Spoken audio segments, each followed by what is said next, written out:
नमस्कार, जय जोहार। साथियों, जागो पंच में आप सभी का हार्दिक स्वागत, अभिनंदन।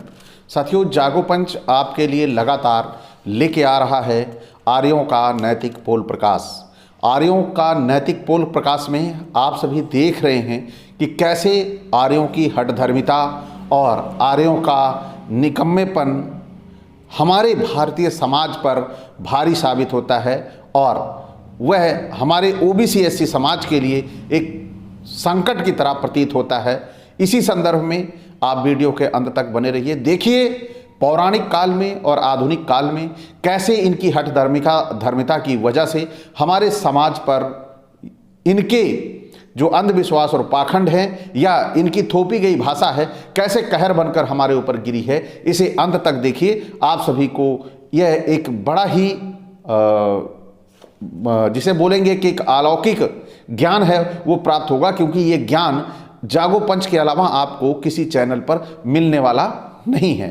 तो साथियों, चलते हैं हम पुस्तक की ओर। जो पुस्तक है वह पेरियार ललई सिंह यादव द्वारा लिखित पुस्तक है और इसमें आर्यों का नैतिक पोल प्रकाश शीर्षक दिया गया है। साथियों, इसमें विजेता आर्यों ने, मैं पुस्तक की ओर चल रहा हूं, विजेता आर्यों ने आदि निवासियों के दंड स्वरूप धार्मिक, सामाजिक, आर्थिक एवं राजनैतिक सभी अधिकार छीन लिए। अपनी धार्मिक पुस्तकों में उन्हें अंत्यज, पादप, जघन्य, वृषल, नीच, चांडाल, अनुलोम, प्रतिलोम, अनार्य, अनाड़ी आदि घृणा पैदा करने वाले अपमानजनक शब्दों से संबोधित किया है। साथियों, आप सभी को ये ज्ञात होगा कि हम असुर कहलाए, अनाड़ी कहलाए, अज्ञानी कहलाए। जैसे जैसे जातियां हैं उन जातियों को नीचा बनाने के लिए, जैसे अहीरों के लिए बता दिया कि अहीरों की बुद्धि 12 बजे होती है, इसी तरह सरदारों की बुद्धि खराब 12 बजे होती है। इसी तरह इन्होंने अनेक तरह के शब्दों से संबोधित किया है ओबीसी एससी समाज को, और ये आप सभी देख रहे हैं। पेरियार जी ने अपने इस पुस्तक में भी इसका जिक्र किया है। आर्यों ने आदि निवासियों को हराकर उन्हें दास बनाया, यानी आर्यों ने हमें हराया और हमें दास बनाया। दास कौन सा? सायण भाष्य अथर्ववेद कांड 17 में पढ़िए। यहां पर आपको उदाहरण सहित मिल रहा है कि यह साक्ष्य भी है कि उन्होंने कैसे दास बनाया। जब आर्यों ने 4 वर्ण ब्राह्मण, क्षत्रिय, वैश्य और शूद्र का विधान बनाया तो उपरोक्त दास ही शूद्र कहलाए। अब इनको पिछड़ी जाति, अनुसूचित जाति या अनुसूचित जनजाति कहा जाता है। जैसा कि all India backward class commission report सन 1956 के अनुसार कहते हैं, उपरोक्त रिपोर्ट का तीसरा हिस्सा पढ़िए। शोषितों पर धार्मिक डकैती, शोषितों पर राजनैतिक डकैती एवं वर्ण व्यवस्था और जातिभेद किताबों में पढ़िए। ये आप सभी को देखने को मिल जाएगा कि इन पुस्तकों में लिखा गया है कि कैसे ओबीसी एससी को शूद्र बनाया गया था और दास बनाया गया था। तो साथियों, आगे चलते हैं अंशों पर। जिन आर्यों ने अपनों को लाभ के लिए अनार्यों यानी आदिवासियों का सर्वनाश किया, उन्हें भगवान का अवतार कहकर पुकारा, ताकि उस नकली भगवान से आदिवासी सदा डरते रहें और आर्यों के दास और गुलाम और पालतू बने रहें। भगवान से कैसे डरना है? इन्होंने भगवान को पैदा किया और उस भगवान से आदिवासियों, मूल निवासियों को डरा दिया, जिससे वह उनके दास और पालतू बने रहें। कहा जाता है कि हिरण्याक्ष ने पृथ्वी को चटाई की भांति लपेट लिया, सिरहाने तकिया की तरह रख लिया, लेट गया। उसे भगवान ने सुअर का अवतार लेकर मार डाला। चटाई लपेटी जा सकती है, परंतु पृथ्वी चटाई की तरह लंबी नहीं है।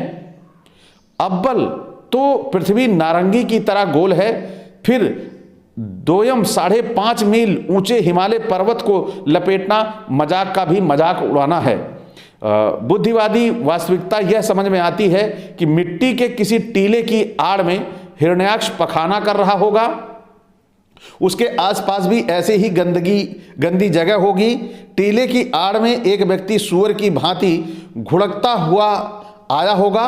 अचानक हथियार का वार करके धोखे से हिरण्याक्ष को पखाना करते में ही मार डाला होगा। कहा जाता है कि हिरण्यकश्यप को भगवान ने नरसिंह अवतार लेकर मार डाला। बुद्धिवादी वास्तविकता यह समझ में आती है कि संध्या समय हिरण्यकश्यप अपने महल में ध्यानमग्न संध्या कर रहा था। महल की पिछली खिड़की से चुपचाप एक व्यक्ति शेर की खाल ओढ़कर हाथ में बघनख यानी शेर का पंजा नामक हथियार लिए हुए आया और संध्या करते समय ही की दशा में हिरण्यकश्यप को उस हथियार से मार डाला। नोट: शिवाजी के शाइस्ता खां को भी इसी बगनखा से मारा गया था। हिरण्यकश्यप का लड़का प्रहलाद भगवान का भक्त नहीं था। उपेंद्र विष्णु ने उसे बहला फुसलाकर अपनी ओर कुछ समय के लिए मिला लिया था। पिता के मारे जाने से प्रहलाद ने आर्यों की कूटनीति बारीकी से परखी। स्वतः अपने पुत्र विरोचन सहित देवासुर संग्राम में आर्यों से लड़ा। नोट: आजकल भी भले घरों में लड़कों को स्वार्थी व गुंडे पथभ्रष्ट कर रहे हैं। कहा जाता है कि भगवान ने वामन का अवतार लेकर विरोचन पुत्र राजा बलि को छला। बुद्धिवादी वास्तविकता यह समझ में आती है कि कश्यप पुत्र वामन ने धर्मदान के बड़प्पन में राजा बलि को उलझाकर नागसेना से बंदी करा लिया, तुरंत ही एकांत में जेल में भेज दिया। नोट: यहाँ पे हर चीज़ का इन्होंने नोट भी दिया है ललित जी ने। अंग्रेजों ने अंतिम मुगल सम्राट बहादुर शाह को इसी तरह रंगून में एकांत जेल में भेज दिया था।